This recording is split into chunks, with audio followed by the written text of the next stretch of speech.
Though it's fantastic, the Behavioral Exchange Conference is happening here. It's bringing together kind of leading policymakers, academics from across the world, also to think about these issues. But you may or may not know this, but the UAE in Abu Dhabi is actually seen as one of the world leaders thinking about human behavior. It's not enough just to see, well, what happened in America or Harvard or Cambridge. We have to work out, well, what's right here, what makes sense here. And so it's really exciting. And there's a long history, as a set of work going on here. For example, how can you reduce food waste? How can you get citizens to be more efficient? How can we get our kids to work harder in school? You can't just tell them. These are all great behavioral questions. And so the Behavioral Exchange event brings it together, and it's wonderful, as I said, being in this region specifically. So many sessions, really good. In fact, the frustration is not being able to go to all of them. For me, I just took part in a discussion around what's called What Works.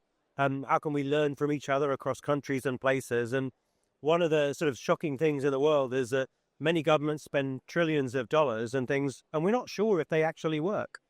And so one of the things that behavioral science has brought is this very strong empiricism. I would say a humility. Does it work? Does it not? We should ask ourselves, what is it we don't know the answer to? So that's a really interesting discussion we had this morning. There are lots of other ones going on, a lot of discussions around AI and human behavior. Everyone in the world is thinking about these big issues.